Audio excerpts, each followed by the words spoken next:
On my birthday, I brought home a $10 cake. My parents told me, "Put that away. Today is about supporting your sister." I said nothing and walked out that night. 5 years later, my business hit a $3 million net worth. Dad came back in tears.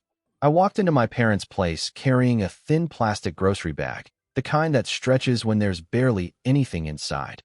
And in it was a cheap $10 supermarket cake, chocolate with white frosting, and "Happy Birthday" written in blue gel, which was supposed to be for my 23rd birthday. Mom was stretched out on the couch, Dad was sunk into his recliner, and my sister Lily was sitting cross-legged on the floor staring at her phone like the rest of the world didn't exist.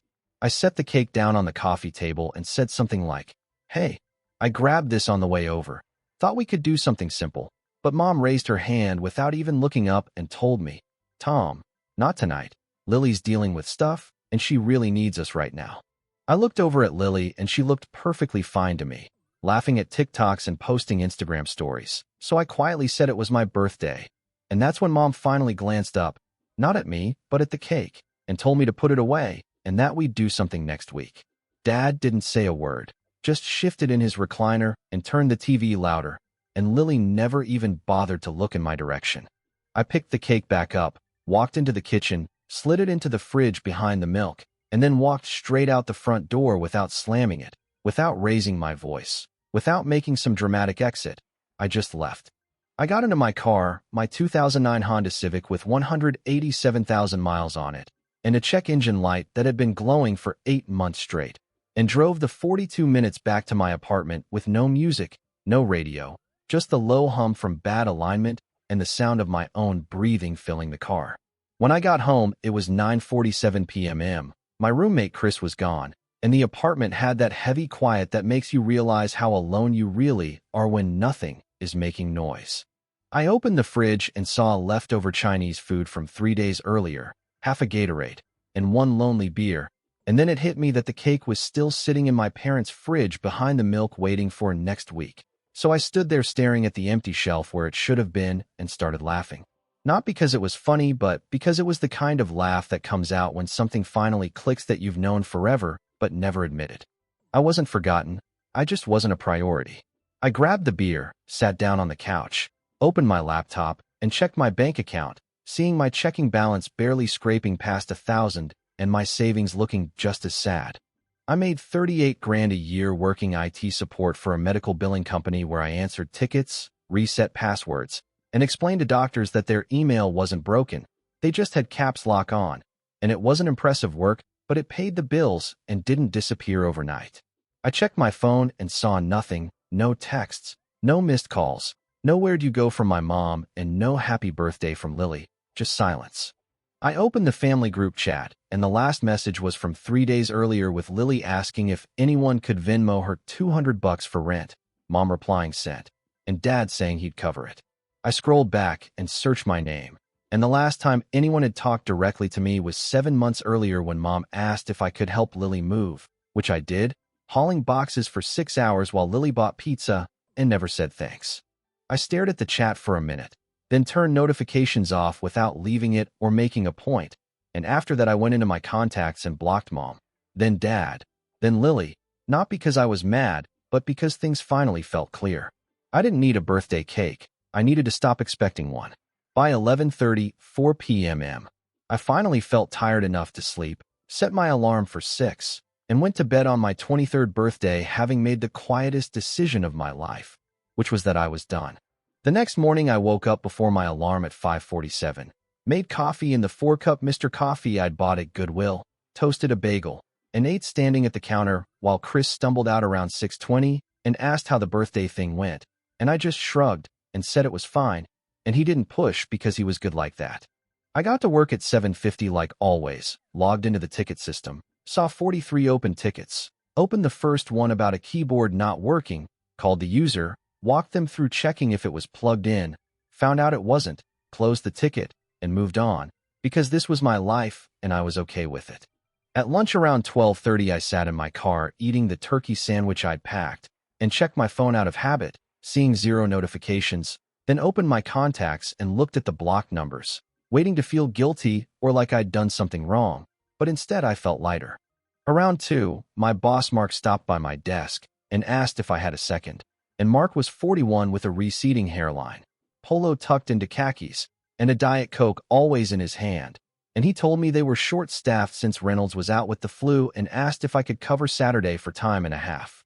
Saturday was usually my day off, the day I did laundry and pretended I had plans. So I asked how many Saturdays, and when he said just this one and maybe next week, I told him I could do both, and even Sundays if he needed.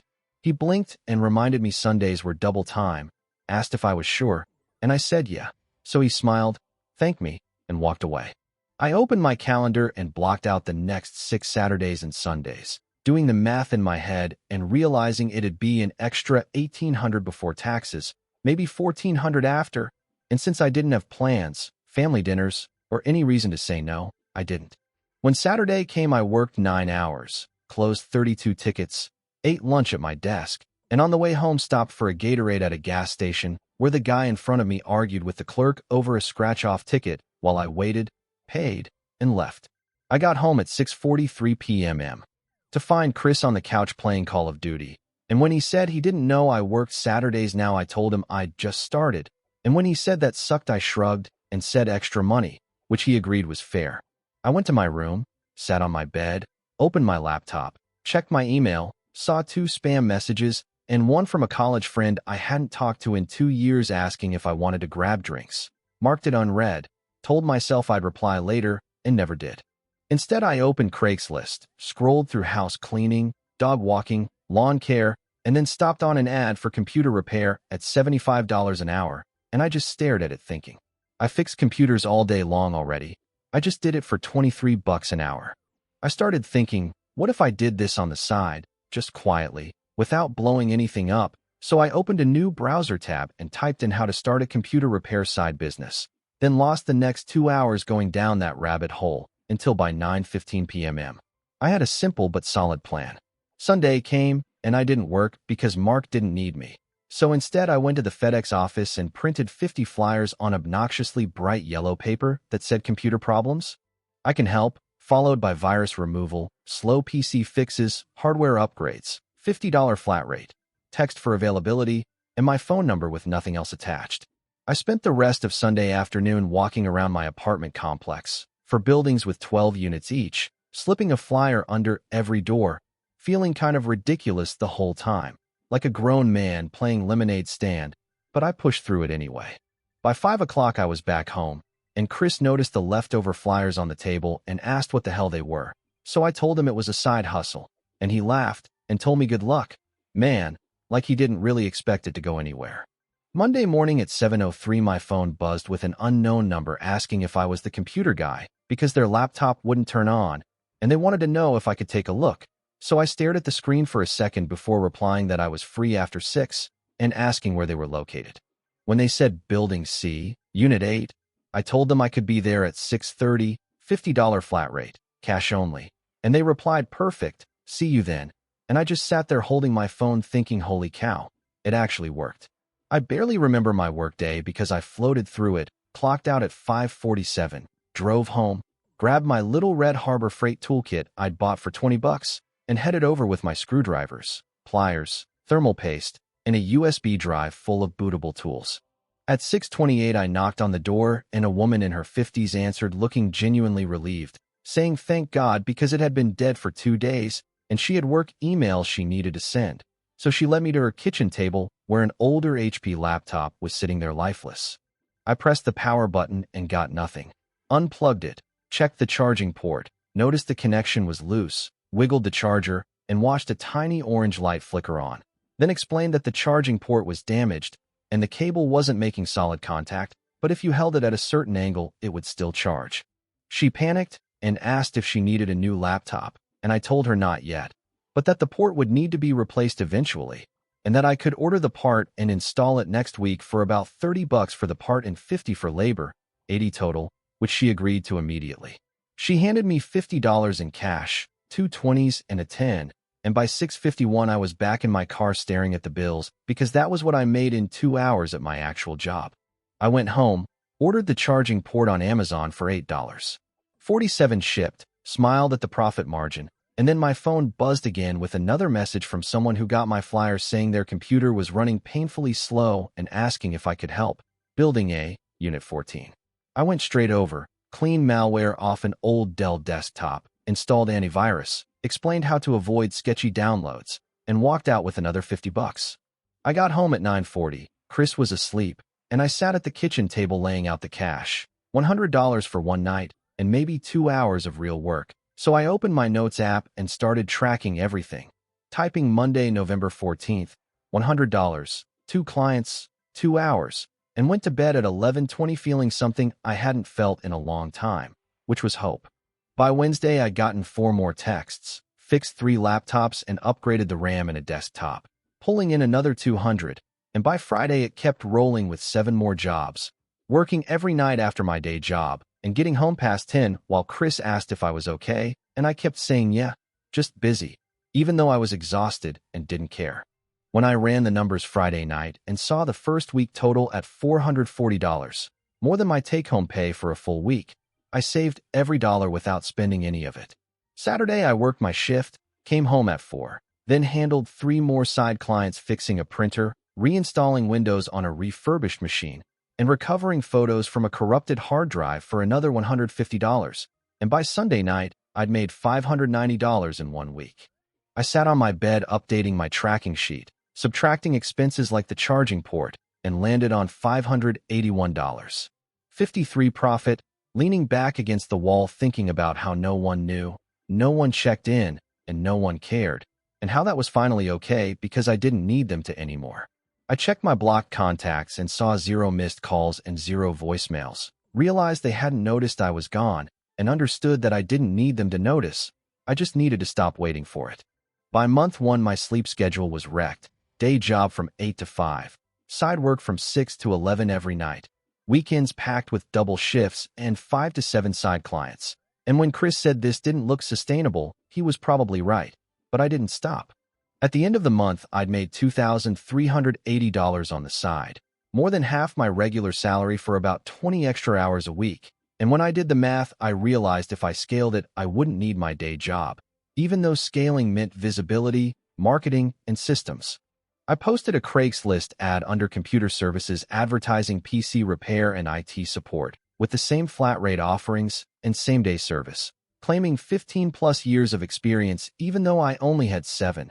And within 3 hours, I had 8 inquiries, and by the end of the week, 19 bookings, which forced me to start saying no or pushing people out a week. Half waited, half didn't, and the ones who waited paid a $50 deposit through Venmo or Zelle, which changed everything. So I opened a separate bank account and named it JM Tech Solutions. Not a real business, but close enough to feel real. By month 2, there was $40,000 in that account, $8,200 in my savings. And for the first time in my life, I wasn't living paycheck to paycheck. And then one day during month 2, a cream-colored envelope showed up in the mail. The envelope was a wedding invitation, cream-colored and stiff, announcing that my sister Lily Parker was marrying Daniel Ruiz on May 14th, 6 months out, and I didn't bother reading past the names before tossing it straight into the trash. Chris saw the whole thing from the couch and asked if that was my sister's wedding. I said yeah, and when he asked if I was going, I told him no, and he just muttered damn like he already knew the answer. I grabbed a Gatorade from the fridge, went into my room, logged into Craigslist, and saw 5 new inquiries waiting for me, answered every one of them. And by 11 that night, I'd booked 3 more jobs for the week, putting my projected total at 650. The next morning during my commute, my phone buzzed with a call from a number I didn't recognize, but the voicemail preview said Mom. So I sent it straight to voicemail, deleted the notification, and kept driving without slowing down. In month 3, I sat down and ran the numbers again. My day job bringing in $38,000 a year, or about $2,400 a month after taxes, while the side work was averaging $2,800 a month and climbing fast. If I quit, I'd lose the steady paycheck, but I'd gain 40 hours a week, and if I filled even half of that time with $50 jobs, I'd clear $4,000 a month, which was more than I was making before. The risk was real, no health insurance, no safety net, no guaranteed check, but the upside was bigger, so I looked at my savings sitting at $11,400, about 3 months of expenses, maybe 4 if I stayed careful, and I typed the email. Mark, 2 weeks notice effective today. My last day will be March 31st. Thanks for everything, Tom. I hit send, closed the laptop, and that was that. Mark called me into his office the next morning, asked if I was sure. I said yeah. He wished me luck, and the conversation ended.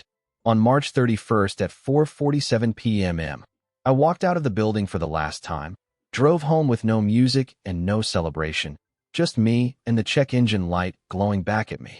April 1st was my first day officially unemployed, and I still woke up at 6, made coffee, checked my messages, and saw 14 new inquiries waiting, answered all of them, and booked 11 clients before breakfast. That first week, I worked 63 hours and made $18.90. Week 2 pulled in $2,200, week 3 $23.50, and by the end of April I'd cleared $8,200, more than double my old monthly paycheck. By month 6 I was overwhelmed, 74 clients in June alone and 32 I had to turn away, which made it obvious I needed help. So I posted a part-time IT tech job online at $15 an hour with a flexible schedule and got 43 applications in 2 days.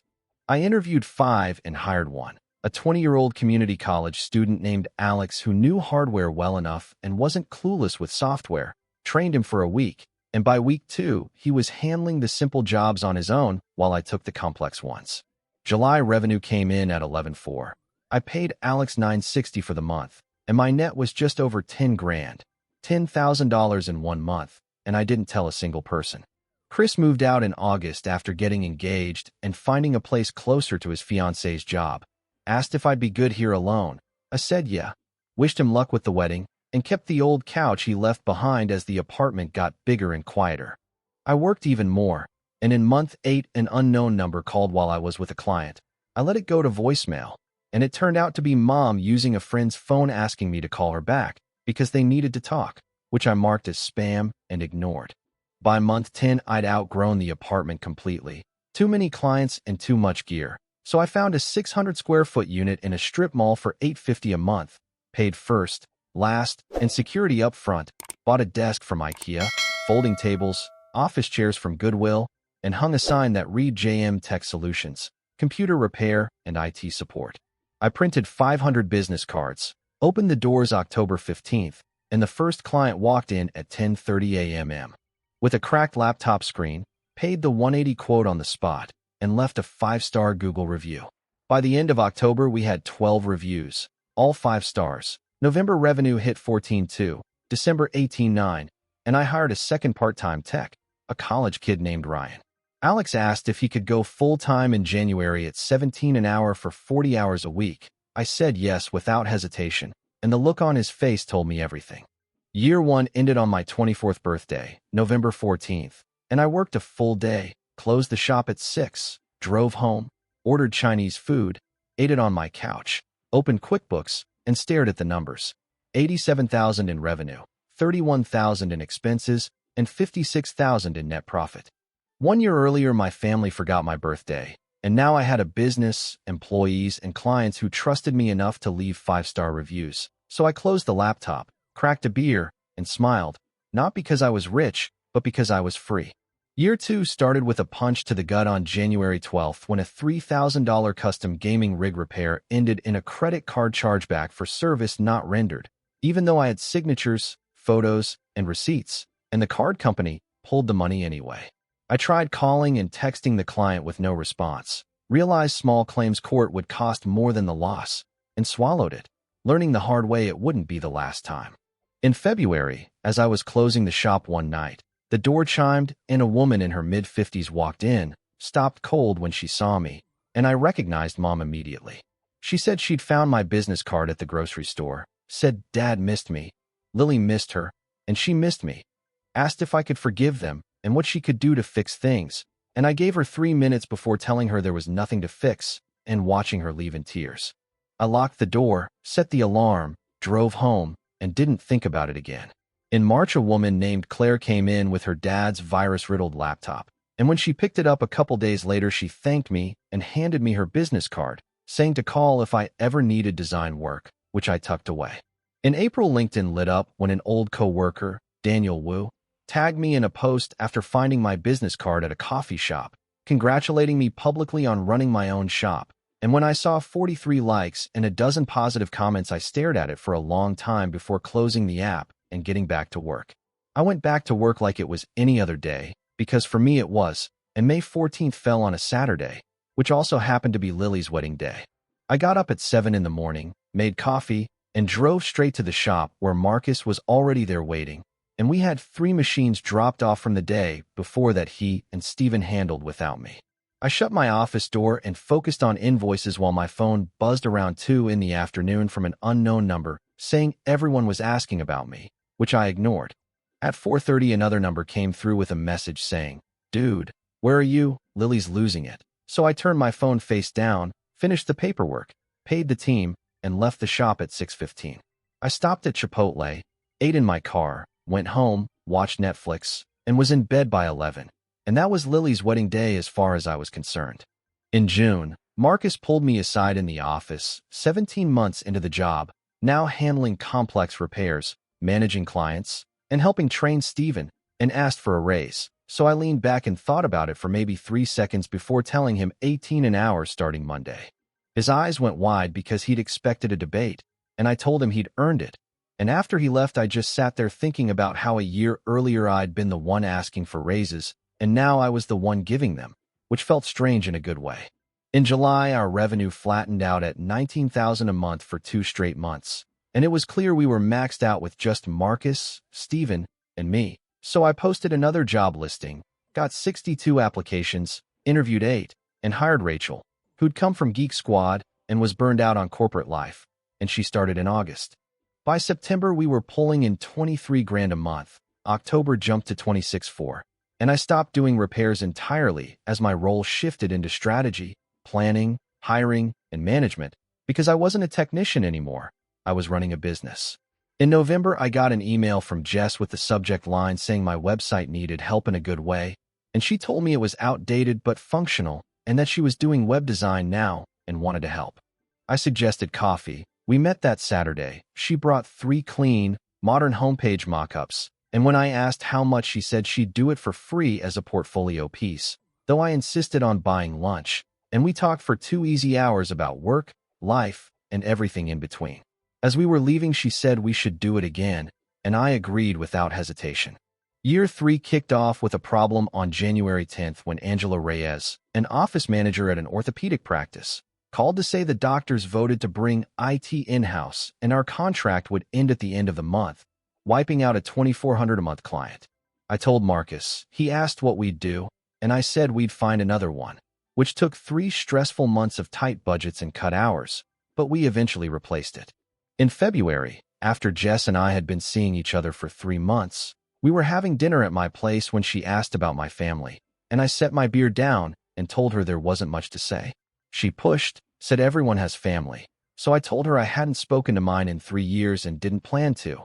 Explained they forgot my birthday among other things, and when she looked skeptical and asked if that was really enough, I told her it was. She asked if I missed them. I said no, and she didn't push it, though I could tell she didn't fully believe me. In March, the front door chimed and Rachel greeted a walk-in asking for me by name.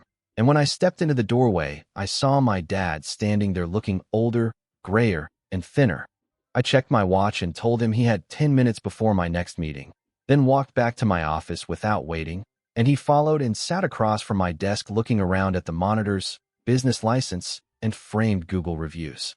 He said I'd done well, said Mom missed me, said Lily was still upset about the wedding, and I asked if he was there to pass messages, which he denied, saying instead that he was there because he'd been wrong. He admitted they thought I was fine on my own and didn't need them, and I told him I was fine on my own, which made his voice crack as he pulled my business card from his wallet, worn and bent at the corner, and said he'd found it at the grocery store and only then realized I'd been building all this without them knowing.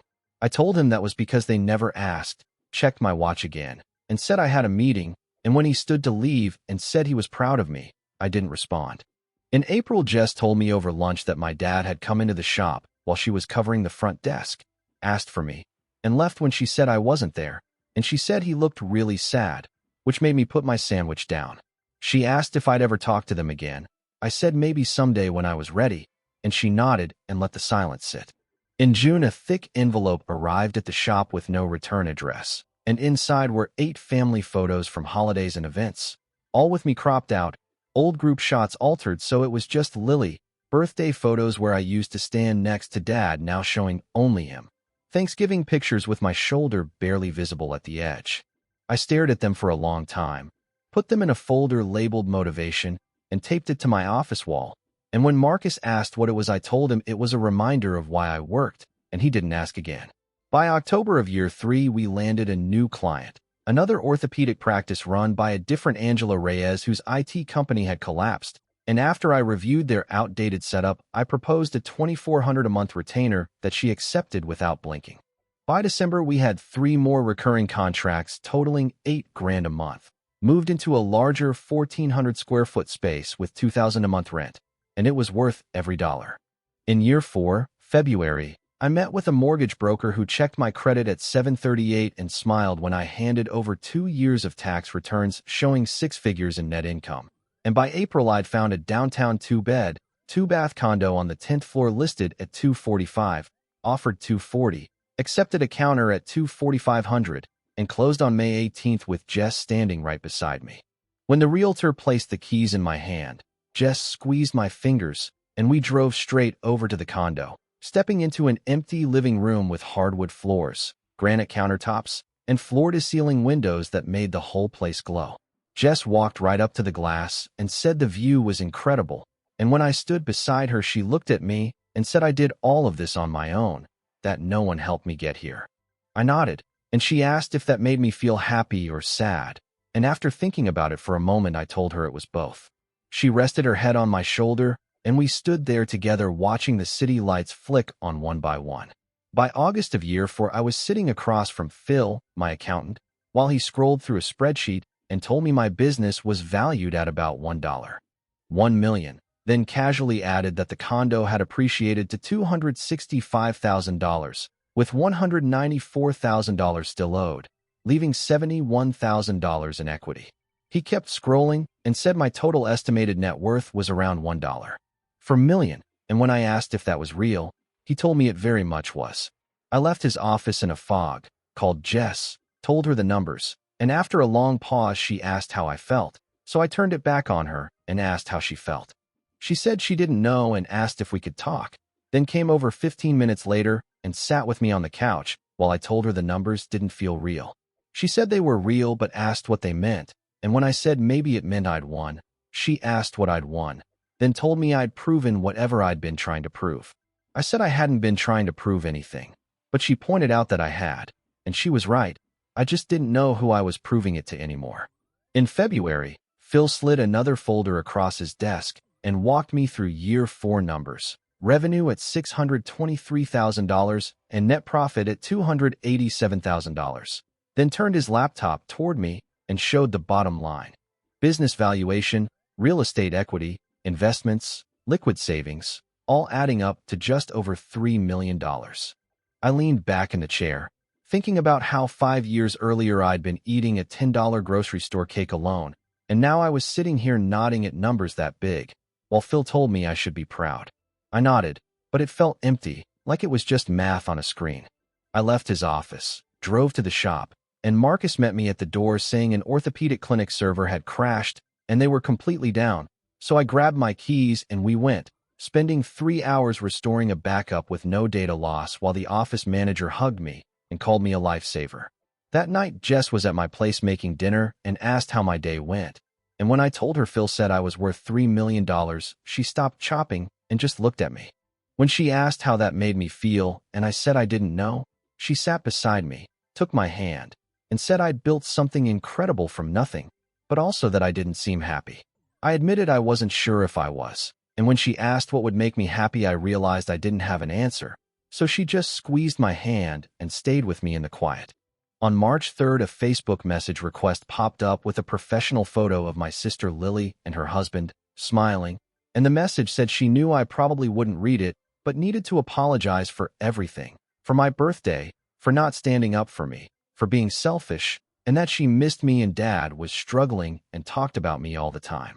I read it 3 times, closed the app, didn't reply, didn't block her, and went back to work. On March 19th, a Saturday morning at 9:14, I was in my condo making coffee in sweatpants when the doorbell rang, and through the peephole I saw my dad standing there in jeans and a flannel, looking older, grayer, and worn down. I debated for a second, then opened the door, and when he said he was sorry to show up and asked if he could come in, I didn't answer, just stepped aside. He walked in slowly, stopped in the middle of the living room, looked around at the floors, the couch, the big TV, the windows, and said it was really nice, then asked if I'd done it all myself. I said yeah, and he told me he'd thought about me every day for 5 years, that my mom and Lily had too, and when he apologized I nodded without saying anything. He said he knew sorry didn't fix it, but needed me to know he was wrong about everything, flinching when I said I knew that already, and admitted they thought I was okay on my own and didn't need them. I told him I hadn't needed them to take care of me. I'd needed them to see me, and his voice broke as he said he understood that now. He pulled out his checkbook, started writing, and when I asked what he was doing, he said he wanted to help however he could, handing me a check with a blank amount and his signature. I told him I didn't need his money, and when he begged to help, I said I didn't need help. I needed what I didn't get 5 years ago when I walked in with a $10 cake and no one looked up. He broke down completely, crying in front of me while I stood there without moving. And when he asked if we could fix things, I told him maybe someday, just not now, and that I didn't know when I'd be ready. He put the check away, said my mom wanted to see me, and when I told him maybe to calling her, he nodded like he understood that meant no, told me he loved me, and left.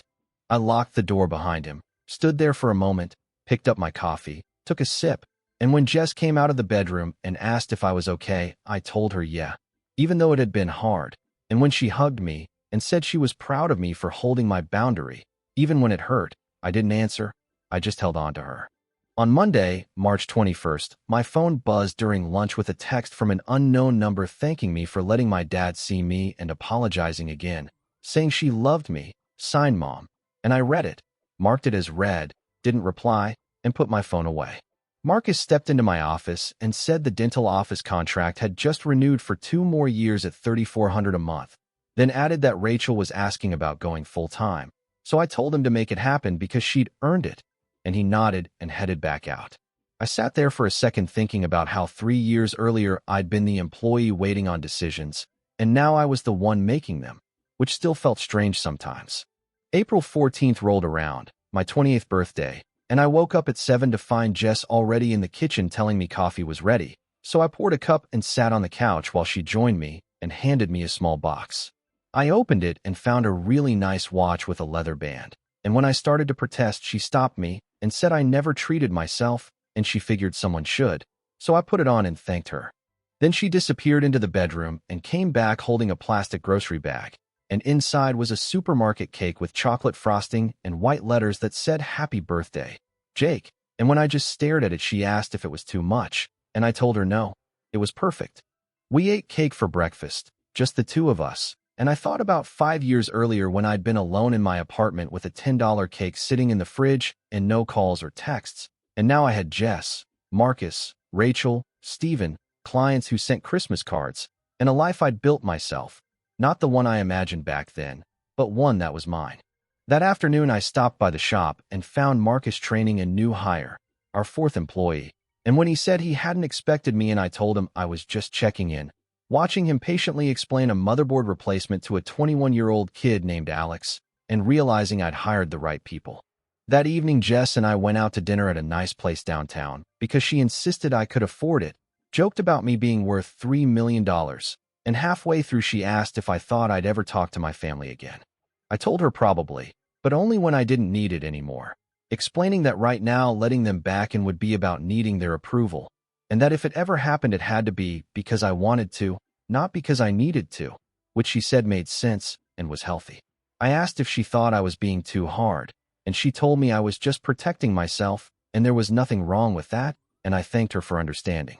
As we walked to the parking garage, my phone buzzed with a text from Emma wishing me a happy birthday and saying she loved me, and when I showed Jess, she asked if I was going to reply. So after a moment I typed thanks and sent it, earning a raised eyebrow and a smile from her. That night after Jess fell asleep, I sat on the couch, opened my laptop, and looked at the numbers again. The business with 4 employees, the condo with the view, the girlfriend who understood me, and a family that finally saw me. and I didn't know if that shift was revenge or just consequence, and decided it probably didn't matter. I closed the laptop, went into the kitchen, opened the fridge, and saw the cake still there half-eaten, cut myself another slice, and ate it standing at the counter with no candles, no song, and no one watching, and for the first time in 5 years that felt like enough.